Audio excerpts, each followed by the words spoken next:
Ir toks tarsi atrodo susidaro įspūdis, kad blogus skaito va šitie 100 žmonių, kurie sėdi šito auditorijoje, jie vieni kitus skaito ir daugiau jų tarsi nieks ir nemato. Tai va iš tiesų tą stereotipą, aš manau, tą stereotipą reikėtų panaikinti ir griauti. Ir kaip vieną pavyzdžių aš galiu parodyti, kad iš tiesų žurnalistai blogose gali rasti informacijos ir ją pastebėti. Tai tarkime vienas iš pavyzdžių. Sausio 5 dieną bloge internetas buvo parašyta štai tokia žinutė, kad Edomus LT, estiško kapitalo įmonė, įsigijo nekilnojamo turto skelbimo lyderį VV Rodas LT. Ir iš tiesų užuot tą žinutę keliavusi tiesiogiai tokia kryptimi, kad blogas jį paskaitė žurnalistas apie tai parašė, kažkokiais aplinkiniais keliais iki žiniasklaidos daėjo per 2 savaitės. Tai yra sausio 22 dieną. Pirmieji man beros apie tai parašė VŽLT, aš nesu tikras, ar apie tai nerašė kažkas anksčiau, bet būtent VŽLT ta žinutė pasirodė sausio 22 dieną. Tai yra, praėjo 2 savaitės, kol ta žinutė aplinkiniais keliais atėjo iki žurnalistų. Tai yra, užuot mes atėję tiesiai į blogą internetas, paskaitę tą naujieną ir ją paskelbė, mes laukiame iš kažkokių kitų šaltinių, be abejo ne iš blogo, o iš kažkokių ten verslo sluoksnių, kol ateis šitą žinutę pas mus. Ir kokia būtent yra problematika, aš manau, kodėl blogai nepatenka į žiniasklaidą ir galbūt nėra rimtai traktuojami žiniasklaidai. Tai visų pirma, man regis, tai yra dėl to, kad tai yra palyginti iš tiesų blogo rašytojų jauna auditorija, nepaisant kelių labai įdomių ir skaitytinų išimčių, iš tiesų tai yra pakankamai jauna auditorija, kuri galbūt, sakykime, yra šiek tiek į kurią žiūrima skeptiškai, na, tarkim, ką jie gali parašyti.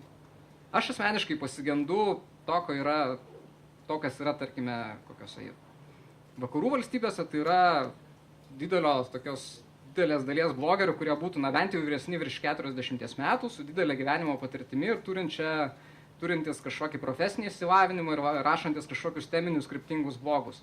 Būtent kita priežastis yra būtent teminių blogų trūkumas. Iš tiesų, pripažinkime taip, kad žiniasklaidoje yra pakankamai uždaras kažkoks ekspertų ratas, į kurį prasibrauti yra labai sunku. Tai yra, jeigu žmonėms reikia kažkokio teisinio komentaro, jie ten kalbina kokį nors Kęstutį Čilinską, nes jį lengviausia susirasti ir jis visada gerai pašneka. Jeigu reikia psichologo komentaro, būtinai visi kalbina kokį Gediminą Navaitį arba Olegą Lapiną. Jeigu reikia politinio komentaro, visi kalbina Raimundą Lopato. Ir iš tiesų tas ratas žiniasklaidos žmonių, kurios būtų galima kalbintis, yra toksai uždaras, tarsi sekta kokia, kurią labai sunku, sakykime, patekti ir ją pramušti. Tai aš manau, kad blogai yra būtent viena iš tų galimybių, kur turintis ką pasakyti ir norintis pasisakyti žmogus, kuris, tarkim, domisi kažkokia viena siaura sfera, kad jis galėtų patekti žiniasklaidą. Tarkim, jeigu būtent vienas iš pavyzdžių tai yra Arnoldas, kuris rašė kryptingai blogą apie reklamą ir jis jau yra cituojamas tarsi kaip reklamos ekspertas, tam tikras prasme skaito pranešimus konferencijose, yra cituojamas laikraščiuose, žurnaluose, apie jį rašo. Štai matau kolega, neatsimenu vardo, ar kiek skaičiau, Arūnas berods, kuris rašo apie verslą ir jau jį pastebėjo Verslo žinias ir jis jau yra Verslo žinių projekto dalis.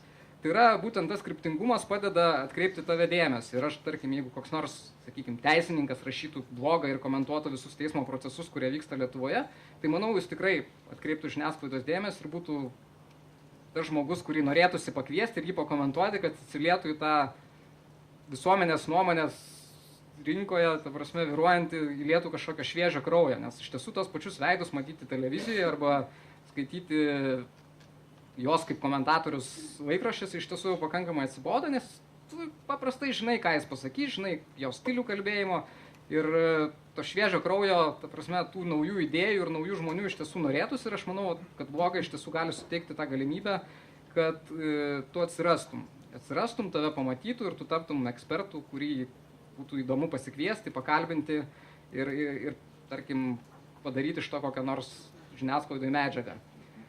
Kitas dalykas, ko trūksta Lietuvoje, šitą paveiksliuką jūs jau šiandien matėte, tai yra garsių žmonių blogų.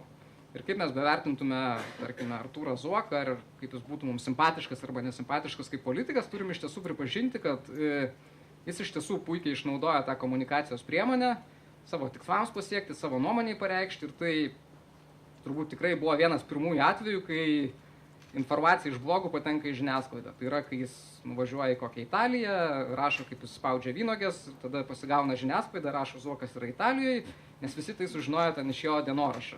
Iš tiesų, galbūt niekam ir neįdomu ten, ką jisai veikia to Italijoje, bet jis tiesiog parašė patrauklia forma, daug žmonių ateina paskaito ir tai iš tiesų, sakykime, sėkmingai išnaudotas komunikacijos kanalas, kurį padarė Artūras Zuokas. Ir tų garsių žmonių arba ekspertų, profesionalų, tarkime, mes turime daug puikių dėstytojų aukštosiose mokyklose, protingai, racionaliai, inovatyviai mąstančių, bet kurie iš tiesų, nežinau, arba jie tiesiog bijo su ta technika kažką pradėti daryti, arba tiesiog neturi laiko, bet iš tiesų būtų įdomu skaityti, kad ką rašo vienas ar kitas dėstytojas, kokios jo mintis, ar tas pats nors Leonidas Donskis, jeigu pradėtų rašyti savo blogą, aš manau, kad iš tikrųjų būtų pasmerktas populiarumui, nes žmonėms būtų įdomu ateiti ir paskaityti. Ir čia iš tiesų yra, sakykime, visos blogų bendruomenės, sakykime, toks tikslas turėtų būti šviesti tos žmonės arba jos kažkaip bandyti pritraukti į blogus, kad jie jos rašytų arba jos sudominti tais, kad būtų tie blogai rašomi. Dar vienas dalykas, kurį aš čia paminėsiu ir kuris galbūt ne visiems patiks, šitą žodį, nežinau, man tai jis netrodo įžeidžiantis. Iš tiesų, aš manau, kad aš matau, mane labai kolega kryvai pažiūrėjo, bet iš tiesų aš galvoju, kad tam 1%, kadangi čia, nežinau, ne visi pritarė, kad 1%, bet aš irgi gal pritarčiau 1-2% kokybiškų blogų, iš tiesų dominuoja žmonių dirbančių, bent man susidarė toks įspūdis, galbūt iš tiesų nėra taip, informacinių technologijų srityje arba besidominčių IT sritimi sluoksnis tam tikras. Tai yra būtent, kad lietuviška blogosfera didžiąja dalimi į mus žiūri, sakykime, IT žmonių akimis. Ir ko aš pasigendu, tai yra kažkokių kitų daugiau sričių, kad tai nebūtų vien tik, kad mes rašom, reiškia, apie tai, kokios naujos programos, nauji interneto pustinklalapį arba kiti kažkokie dalykai. Kitas dalykas, kas yra lietuviška blogosfera, mano nuomonė, tai šiuo metu jinai yra tokia pakankamai vartotojiška. Tai yra, kaip rašo PMM-as, kad yra daug gerų konsumerių, prosumerių, kurie bando paslaugas, bando kažkokios techniką, bando naujus dalykus, juos aprašo.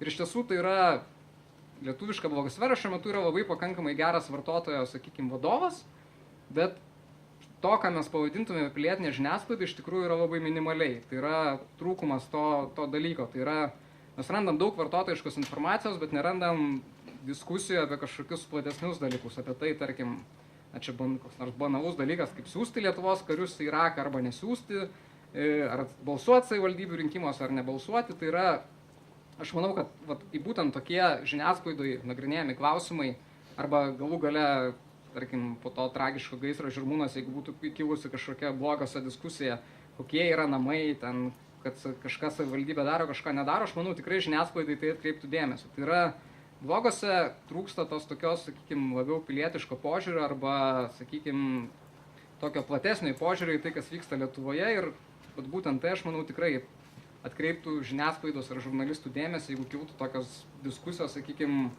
daug bendresnėm, platesnėm ir, sakykime, visiems aktualiem temom, o ne tik apie tai, kas yra svarbu, ten, sakykime, kažkokie vartotojiški klausimai. Bet yra keletas pavyzdžių, kurių vienas šiandien rodo Liutauras. Aš iš tiesų manau, kad pilietinė žiniasklaida Lietuvoje jau po truputėlį atitinka, tai yra išvažiavusių žmonių arba emigrantų blogai. Tai yra vienas blogas apie Didžiąją Britaniją, kuris yra Lavos blog, o kitas yra iš Airijos, būtent kurį minėjo Liutauras, yra emigracija, etc. Ir šitie blogai iš tiesų yra pakankamai įdomiai, kokybiškai rašomi, bet galbūt tai yra ir dėl to, kaip aš žinau, kad tai rašo dvi merginos, būtent šitos du blogus, ir kurios buvo turėjusios sąlytį su žiniasklaida. Galbūt dėl to jie yra tokie, sakykime, jų problematika tokia yra, sakykime, labiau orientuota kažkokia socialiai arba ten bendrai. Bet nepaisant viso šito, aš manau, kad viskas tik gerėja ir blogų situacija iš tiesų Lietuvoje pasikeis ir tai yra, sakykime, jeigu užteko pusmečio tam, kad vien blogo vardas atsidurtų Lietuvos žiniasklaidoje ir būtų minimas, Tai manau, iš tiesų, prieis dar kokie metai ir blogerius to žiniasklaida ir mes jūs visus skaitysime, vartosime ir tai bus toks pat informacijos šaltinis kaip naujienų agentūra. Tai ačiū, kad išklausėte.